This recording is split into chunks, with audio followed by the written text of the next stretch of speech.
Oke semua, hari ini saya akan berbicara tentang penderitaan Adolf Hitler.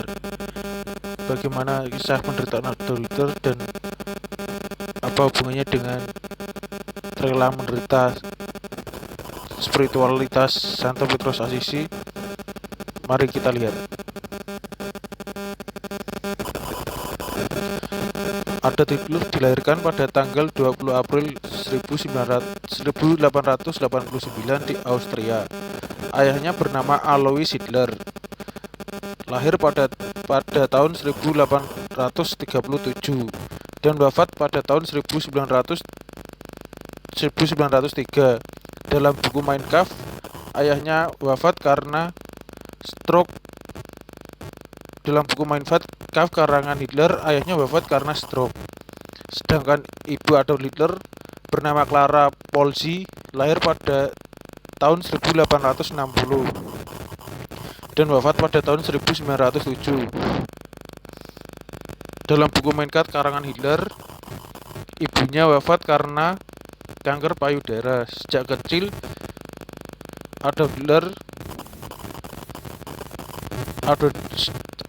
mempunyai 6 saudara. Saudara pertamanya meninggal karena difteri. Saudara keduanya meninggal karena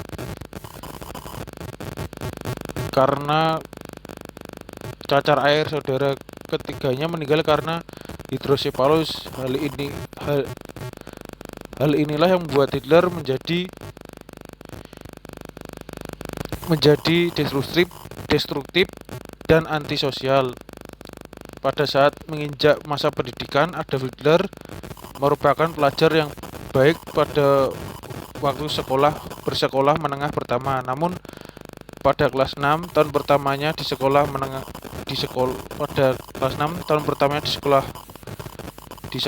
ia gagal dan harus mengulang kelas. Setelah Alois meninggal pada 3 Januari 1903, tidak ada perkembangan berarti dalam pendidikannya di sekolah, dan pada usia 16 tahun ia keluar dari sekolah tanpa gelar apapun.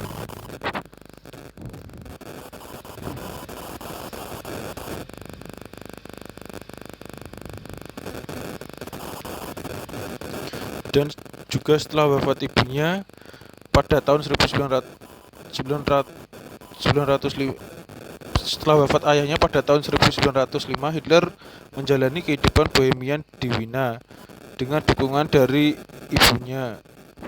Ia ditolak 2 kali oleh Akademi Seni Wina pada tahun 1907 dan 1908. Pada tahun 1907, Hitler meninggal dunia pada usia 48 tahun. Ini merupakan pukulan telak bagi Hitler. Setelah itu, Hitler berjuang sebagai pelukis di Wina, menyalin gambar dari kartu pos dan menjual lukisannya. Setelah beberapa kali ditolak untuk masuk sekolah seni, Hitler kehabisan uang. Ia hidup menggelandang, impiannya hancur, kebenciannya terhadap Yahudi mulai tumbuh, antara lain karena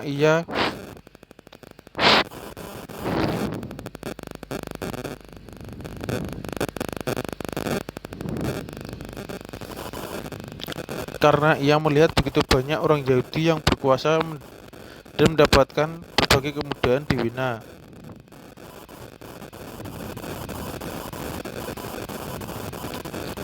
Pada tahun 1909, Hitler pernah hidup di penampungan untuk tunawisma. Hitler menerima bagian terakhir dari kekayaan ayahnya pada bulan Mei 1913 dan pindah ke Munich, Jerman. Kepindahan Hitler ke Munich juga membantunya untuk menghindar dari wajib militer di Austria. Tetapi di kemudian hari, tentara Austria akhirnya berhasil menangkapnya. Hitler dinyatakan tidak memenuhi syarat untuk menjalani wajib militer. Setelah melakukan pemeriksaan fisik dan kemudian setelah melakukan pemeriksaan fisik dan kemudian diizinkan kembali komunis. Ketika Jerman memasuki kancah Perang Dunia Pertama pada Agustus 1945, Hitler mengajukan petisi kepada Raja Louis III Bavaria untuk mengizinkannya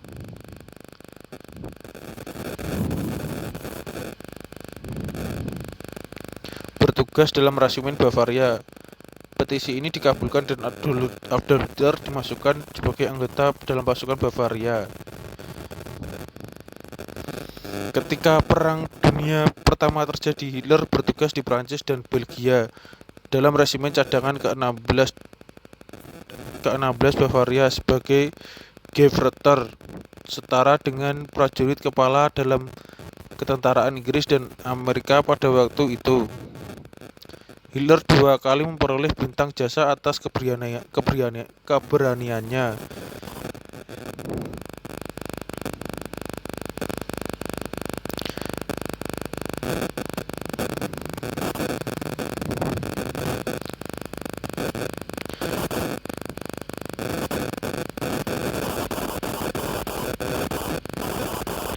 Bintang jasa yang pertama yaitu Iron Cross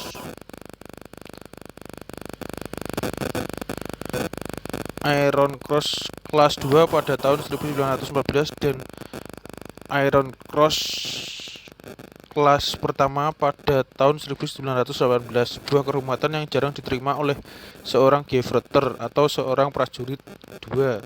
Namun karena staf resimen berpikir Hitler kurang memiliki kecakapan memimpin, maka ia tidak pernah dipromosikan menjadi Unteroffizier, pangkat yang setara dengan kopral di Inggris.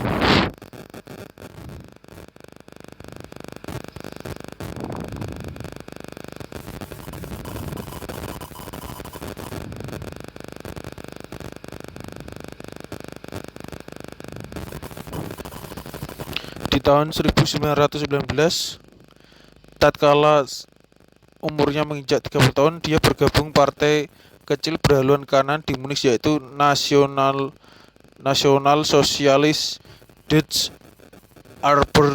Arbeiterpartei, Partai Pekerja Jerman Sosialis Nasional, NSDAP atau NSDAP. Hitler keluar dari ketentaraan pada Maret 1920 dan mulai bekerja purna waktu untuk partai ini.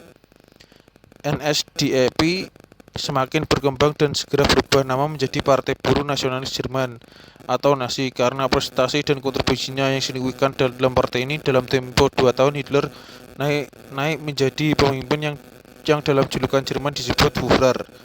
Di bawah kepemimpinan Hitler, partai Nazi dengan kecepatan luar biasa menjadi suatu kekuatan besar dan di bulan November 1923 melakukan kudeta. Kudeta tersebut dikenal dengan sebutan The Munich Beer Hall Putsch.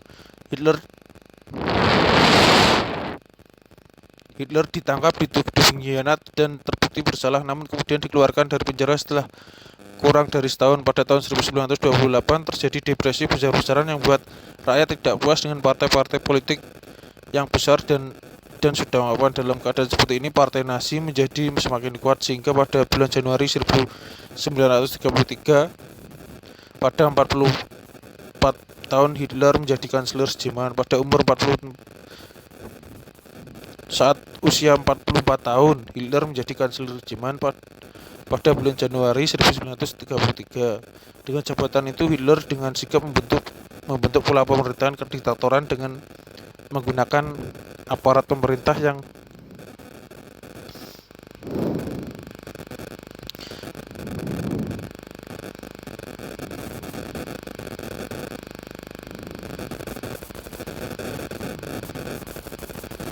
yang menyapu bersih semua golongan oposisi.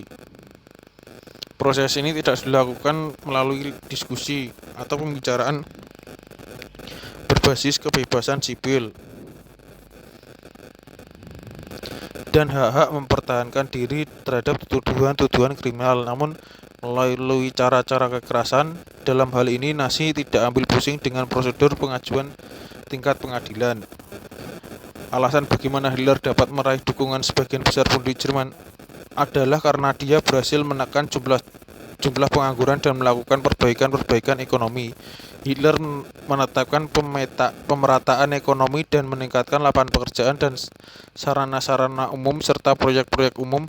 Salah satu kebijakan Hitler yang masih terasa hingga saat itu adalah usulannya untuk membentuk kendaraan murah dan yang dapat dijangkau oleh rakyat Jerman. Ide ini akhirnya diwujudkan dalam bentuk mobil Volkswagen atau VW.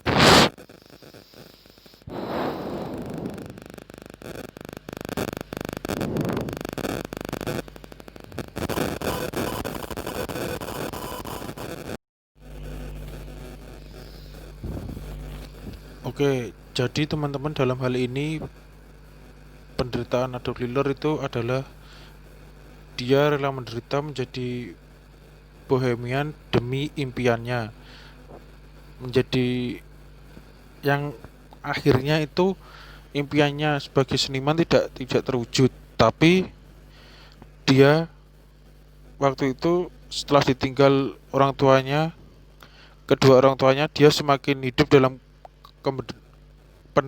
kemenderitaan dan semakin terjatuh dalam penderitaan. Akhirnya dia menemukan suatu tujuan hidupnya, yaitu membentuk Jerman yang ia cintai dalam hatinya, untuk berdaulat dan memerdekakan Jerman dan menghapus kolonialisme di dalam negeri Jerman. Oke, sekian teman-teman, itu dari saya. Terima kasih.